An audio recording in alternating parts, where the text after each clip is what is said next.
Welcome back to another Webby and O'Neill video. Thanks for joining us at match preview for Manchester United versus Omonia. We've just watched the press conference of Erik Ten Hag. Tony, what did you take from that? Well, all out for victory. I can't see him bringing in the young kids. He's going for it. He wants it. Now, I look at it, and he said it, 2 extra games. If we don't top the group, he wants to win every game, and he wants to top the group. And to be honest with you, he's right that we need to top the group, because if we don't, we've got 2 extra games. But I'm very confident Ten Hag, with his squad, that's what I get from it. He's talked about injuries, but he's comfortable with it all. Yeah, he did do his press conference with Victor Lindelof. Did you pick up on anything where you thought, you're getting insight into the team news who'd be starting on Thursday night? Well, not an insight into the team, but it's going to be a strong side. Something which, from a personal point of view, I'm a bit disappointed with, but I can understand his mentality. He did it with Victor Lindelof. Lindelof has turned around and talked about the demands of what this team needs, what the squad needs. It's a long season, and he's happy with what he's doing, Lindelof. Injured early on in the season, but he's happy in the position he is. And I look at it and I worry, because the comment came up about Delo. And Delo is the right full back, and at the end of the day, there is no competition for his place. And I would like to see a right full back introduced into a game like this to give him the game, and to give me and everyone out there a bit of confidence that there is someone to back him up, because Wan-Bissaka is nowhere to be seen. Yeah, I don't know if he was asked actually about Wan-Bissaka in that press conference. I can't remember him being asked, but as far as I know, Wan-Bissaka's injured. I don't know how he get injured sat on the bench, but whatever's going on behind the scenes, we're not privy to. But Ethan Laird, we've got out on loan, I think, at QPR. I know 2 or 3 weeks ago we had some reports that he's been playing well at QPR. I think the only other right back we've got, Tony, is that Eduardo, who's in the under-21s. I think we got him at the same time as, was it Garnacho or Fernandez? I think we got 2 of them at the same time in the summer a couple of seasons ago. But yeah, I know what you mean. There's not a challenge there really for Delo, is there? No, there was a joke that Lindelof could play there and Malacia if needed, but I think that was just tongue in cheek. But we seen Lindelof play there last season, didn't we, Tony, away to Atletico Madrid, was it? In the Champions League. I'm sure he was played right back by Ralph Rangnick, and yeah, not for me. He's not a right back. He's a centre half. There's no backup. He's a centre half, Lindelof, like you say. He has played there, but he's not a right back, and that's our worry, surely, Kieran. It is a worry. Like I said, Tony, we've got a right back out on loan at QPR. We've got that Eduardo, and I think he's in the under-21s. I think he has trained a couple of times or for a couple of weeks each week at Manchester United with the first team, but is he ready to go and play in the Premier League, Tony? I highly doubt it, and it'd be a bit strong, a bit too much, I think, throwing a young kid with no first-team experience in at the deep end. If, let's say, Delo was injured, that's my worry. If he gets injured or a dip in form, Tony. Well, it was brought up about the worry of the right-back position, and like you say, other kids can come, but there is other kids been introduced this week, like Joe Hugill, Charlie McNeil, Solitaire, Colby Manillo. These young kids, I think about 7 or 8 of them, this week have been training, so we might see some of them. Colby Mainu. And Shola Shoretere. Yeah, okay. Yeah, just to make it right, because we have had a few comments with Tony when he used to call James Gardner, when it's James Gardner, so he is aware of the names. It's just our mank expressions in how we say it. So, we do know who these players are, don't get me wrong. But yeah you carry on, Tony. Yeah, the youngsters have been introduced to the squad. I did mention it might be the way Ten Hag's going to go with this competition, introducing him to the squad, giving him the experience and the feel of the place, and maybe introduce him at a later stage. But it's all out for victory, and I can't see anything but a strong squad being put out. My problem here now is about Sancho.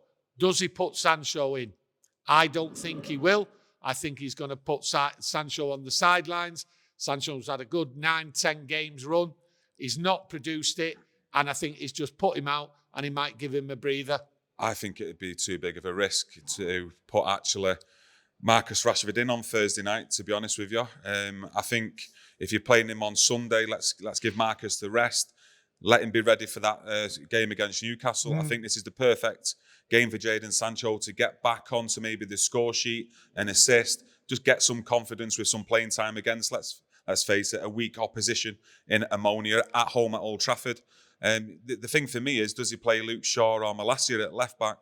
Not too sure on that one, to be honest with you. I think, he wants a strong team, so either of them, Malacia or Shaw, would fit the bill anyway. Well, if you go back to the Everton game, Luke Shaw come in with Rashford down that left-hand side. I thought they performed well, especially against an Everton side at Goodison, who we have struggled in the past. It's been a bit of our bogey team at times over the years. They both played well. We've got the 3 points. And I think Ten Hag leans more towards a team that's performing well, getting the 3 points. And I think, if not all of them players who started against Everton will play on Sunday, so I expect changes. I think Sancho will come in. Back to your question on that left-hand side, I'm just not sure about the left-back spot in a minute. Well, the thing is, with Rashford did get a little niggle. It was mentioned in the press conference at the end of the game against Everton, but he was back in training today, and he has to look forward to that Newcastle game with the team selection tonight. So sorry, Tony, what would you do then Thursday night? Would you start Cristiano Ronaldo up top? Because by the sounds of it, it could possibly be in contention to start against Newcastle on Sunday. I think playing Cristiano Ronaldo from the off is a must. And to get what he wants, the victory. Let's get it done early on and then bring on the players. And then let's look forward to the fixture on Sunday against Newcastle. I think that's what he wants. Straight out there. Let's do him. And I think it'll be an easy game, to be honest with you. We're at Old Trafford, bigger pitch, crowd behind him.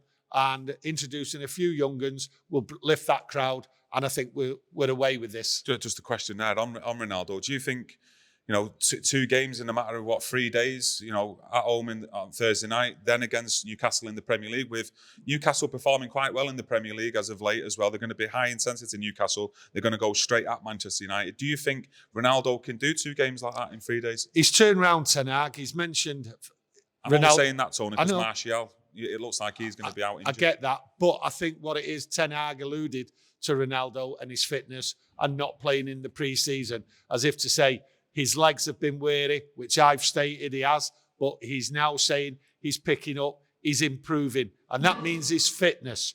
So Ten Hag's happy with his fitness, he's getting there, but he did say the reason being is because he missed pre-season, and that's why he's not been up to speed. And you must have a pre-season. So I think for the moment, Ronaldo can get there.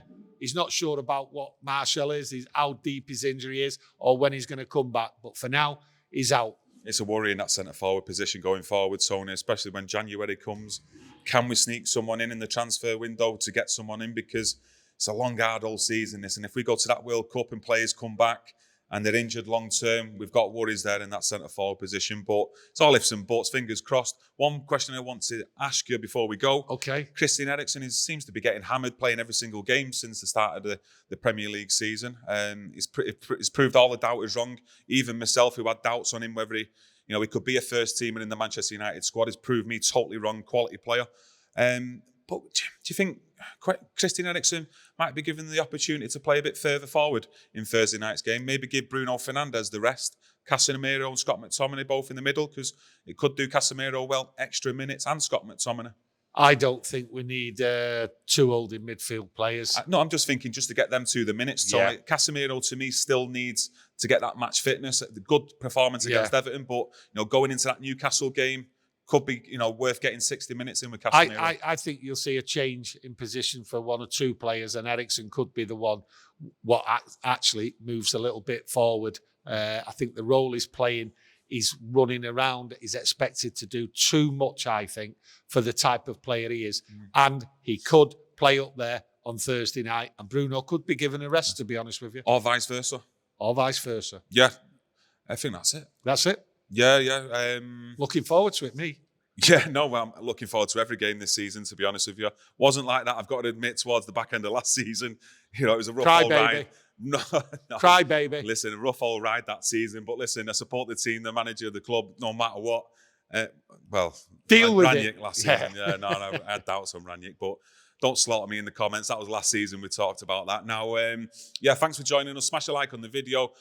Subscribe, listen. I'm sure you can all see we've got over that 50k mark. Big effort. Big thanks to everyone here at Webby and O'Neill. Back after the game? Yeah, we're back after the game on Thursday night, but we will be looking at doing a video next week, a live video, just to celebrate us getting 50,000. You know, it's all down to you guys spreading the word. Let us know what you want on that. Letting everybody know what we're about, and much appreciated. So yeah, on that live video next week, and hopefully trying to get it done for the Wednesday or the Friday. We've got to speak to Webby. We're seeing Webby on Thursday. We'll have a chat with Webby, see what he's up to with work and stuff like that. So we'll try and fit something in for you. Try and get something like half an hour live video. You just ask us whatever questions you want to ask us about Manchester United, other football clubs, anything in day-to-day life, you know, just so we can connect a little bit better with you guys out there, because it's you that makes this channel and it's much appreciated by everyone. So yeah, that's enough for me talking. Enjoy the rest of your evening, enjoy the rest of your day, and we'll be back on Thursday night, hopefully with a match reaction from Tony and Webby as well. So see you all there. Thank you.